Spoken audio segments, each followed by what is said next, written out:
Where's the defenders? Yeah. There you go. Yeah. Stay with it. Back. Good. My bad. Keep it going. Simple. Yes, Patrick, good decision. Now we split. Well done. Keep it up.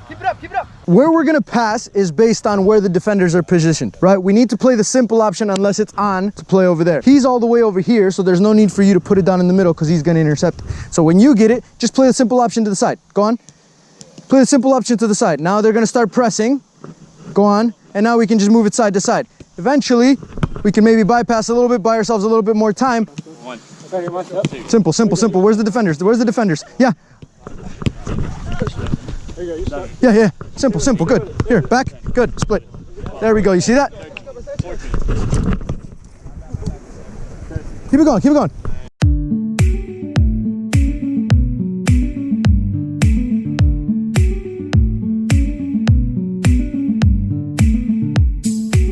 we go. So this is what we're gonna do. All right, everybody's juggling the soccer ball. Do not let it hit the ground. Every time the ball hits the ground, we got 3 push-ups. Go on, come on, as we move. Come on. Don't drop it. Hey, 3 push-ups, let's go. Good, keep it up. Nobody drop it. Who's going every single time? Somebody should be calling that ball every single time. Call it. Mine. PD! Yes, PD, love it, PD. There we go, and we're creeping up. PD! Good, PD. I got it. Come forward. Beauty! Hey guys, come this way, let's go. I got it, yeah, that's it. There we go. Hey, okay, so I was looking through some of the training footage from yesterday, and we were very, very effective when we moved the ball quick. That doesn't mean you have to pass the ball right away. That's not what it means. But it means you move the ball. So if there's no space at the moment, instead of waiting for someone to pop into a space, you might have to dribble, create a little bit of space for yourself. Move the ball until a space is created. The focus for the rondos, what we're trying to get out of the rondos as well, one of the main concepts that I was trying to get you guys to get out in here is recognizing where the defenders are and where that tells us to move the ball. So if the defenders are right in front, can we move it side to side quickly? If we start spacing them out, we start spreading them out through some quick passes, now can we get in behind them? All right, bypass one of those lines. So start thinking about that. Now we're starting to go big picture, and we're gonna finish off with some full field stuff.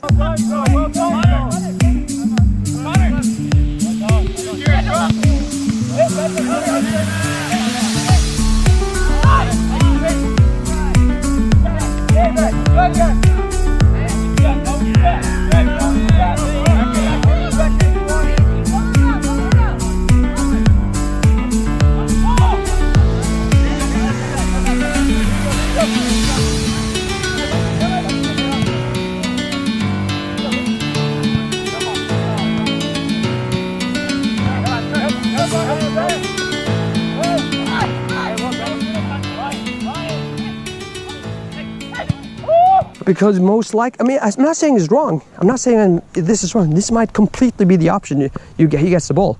This probably will happen more than not. But I want you to practice the pattern. Like, this is one pattern. Is it right? Can you do something different? Can you do? Yeah, of course. In a game, I'm not going to say this is wrong. Sometime you get the ball here and you ping it around. That's no problem. However, you see the distance between him and Rudy? Yeah. It's way too short. Way too short. Now, if you're a defender, you can stand in between them. You got both of them. That's the thing you got to look. Hey, winger, 7 and 11. Full stand means come in, but when we don't have the ball, stay wide to create the space to come into. Okay? Yeah, can we play underneath? Now, can we go up? Yeah, Rudy, you're standing in the position. Rudy, you're standing in the space. Stay wide, come in. And the whole point is what, boys? What are we doing? What are we creating? Overload. We're overloading them on the sides. So now we have angles. So if you play me, yep. Okay, maybe I'll drive. Okay, maybe I'll play in here. And then can you pop it underneath? Can we go to, yeah. Okay, you got to wide. We go wide now, you two. Yeah, up there. Now, you understand? Play with the way you face. Play the way you face. Okay, we're going straight into 11v11. Okay? Straight to 11v11, free play. However, every goal kick, this is the only thing we're introducing today. Every goal kick, we start on the 6. I don't care if the gray team is pressuring a green team. Play.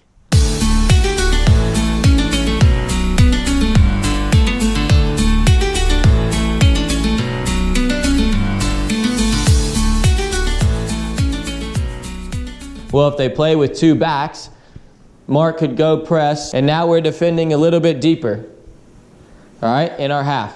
And then, look, guys, we're fine in that shape. We should be able to dominate the game. So what we want to happen is, if he's now deeper because of our pressure here, and because we're standing high, he may drop back in there. They may just kick it.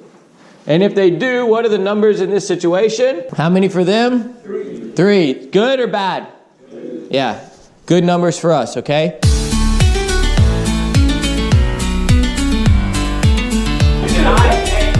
Everybody is on the upper field. We're just gonna make. Yeah, for us, film is very important, and the major thing with the classroom session is that it's team concepts. Typically, 30 minutes is the longest. I want to keep them in there just because attention and it's dark, and for every training session we lay out exactly what we're doing, who's moving where, and what's going on, so that they can see it in multiple fronts. You know, they can see it before they get to training on the paper, they can see it at training, and then we can see it on the film. We try to video every training session so they can go watch it on their own. If they come in for an individual, we'll use that film for an individual session, just so we have film of them and working on what we want to work on.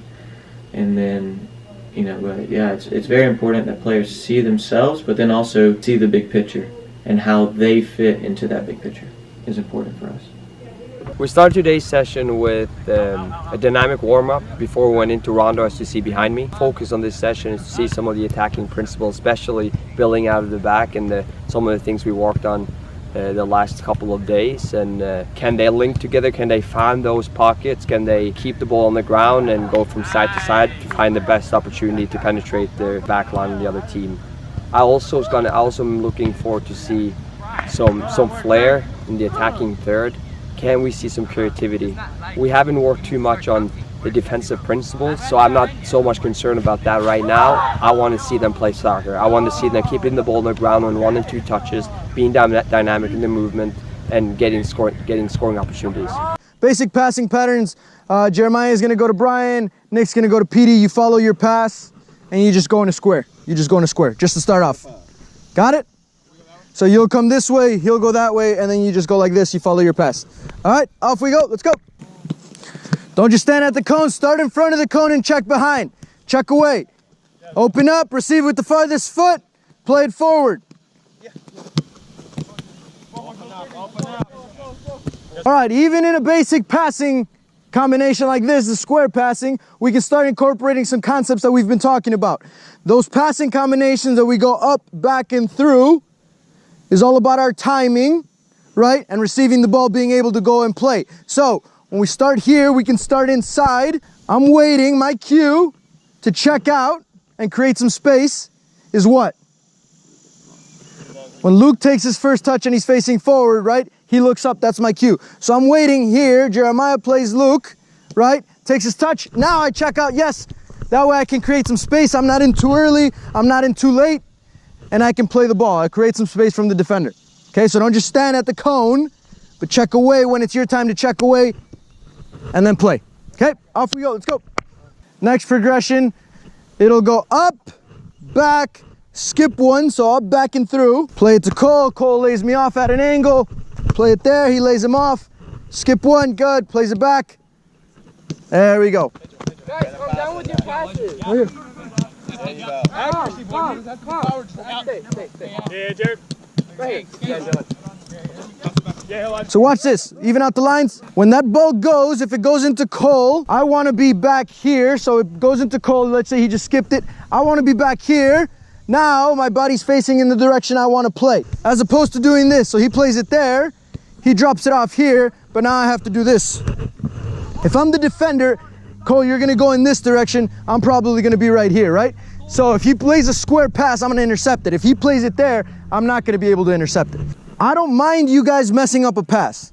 I get it if you play it a little too hard, you take a bad touch, that's totally fine with me. The moment you get to that line and you're not paying attention when the ball comes at you, that's when I'm gonna get pissed off, right? Because that doesn't take skill, that just takes focus. He'll play me in, I'll drop it off, he'll come, and he'll play Pedro. I'll go to the back of this line, I'll follow the ball and go to the back of this line. You grab the next one. Play, drop it off, go there. Lorenzo, you turn and follow the ball. Grab the next one. There, drop it off, play. Pedro, grab the next one. There, drop it off, play. Rudy, grab the next one.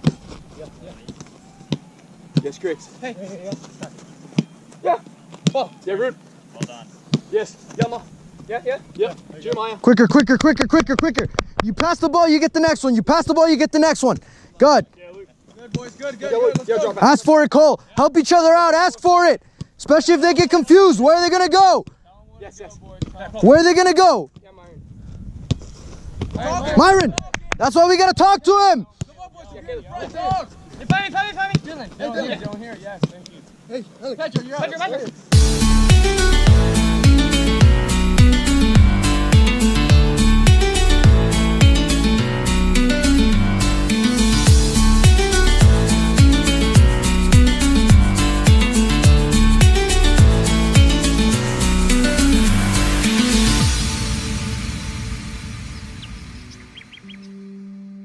So I'm not really sure if I properly introduced this guy. Maybe I have in one of the videos, but this is Ali. Absolute legend. He played here for 4 years. Just graduated. He is now the assistant on the men's side. That's right. And him and I, or me and him, we are both in charge of the reserve squad. So all the sessions that you see us running, that's the reserve squad. So the whole point of the reserve squad is for us to get as many of those players up to the first team. Or if the first team players are injured or someone's coming back from injury, they start off with the reserve squad, get some touches, and then they go up. So this video that you guys have watched has been a coach's perspective. So it's been mostly from my perspective, from Ali's perspective, and a little bit of Brad. Brad is the first assistant on the men's team. Bradley and Coach Tony, who is the head coach for the men, are in charge of the first squad. So this video has been a perspective from the coaches, right?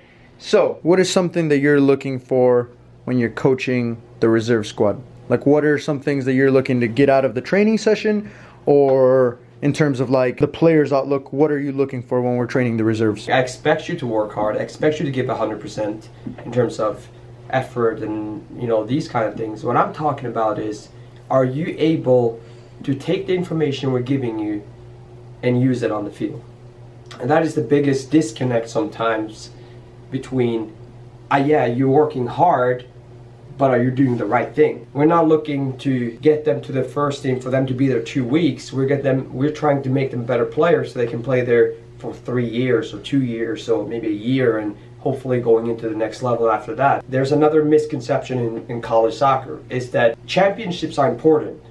You always play to win, but our job is still in developmental. We're still trying to develop these kids. They're not done with their development. I mean, they're still in the stage of there is a next level above that. So we are in the process of trying to prepare them for that next level. Can they show me some of the things that they were brought in here to do? And can they build on that? Because some of the kids we have brought into Gardner Webb is maybe not ready yet to play at the first team and to play Division I soccer, but they have the potential to. What I'm looking to see is, can you take the information we give you and can you apply it to the game? You know, making the right decisions is something that I am obsessed about. I don't care if you make a mistake passing or a technical mistakes, no problem. Did you try to do the right thing? Did you try to take what we practice on and use it in real life? I mean, that's, at the end of the day, that is what we're trying to do. I want you guys to get the different coaching perspectives, so it's not just my coaching perspective, but there's multiple things. He has a different perspective on the game than I do. And when we coach the reserve team and when we work together, we have different philosophies, different perspectives, and what we try to do is we try to blend that in to give our players different opportunities to learn the game. So I guess that's the biggest takeaway from that. And again, we will be doing a video on scouting players and the whole process that comes in with recruiting. He recruited me to come here. So he's technically scouted me and recruited me, not as a player, but as a coach. And on top of that, about 90% of the guys on the very first team here were recruited and brought in by him. And about probably like 50% of the reserve squad players as well. So this guy knows what he's talking about. So we will make that video soon. But that's it for today's video, and we'll see you guys next time.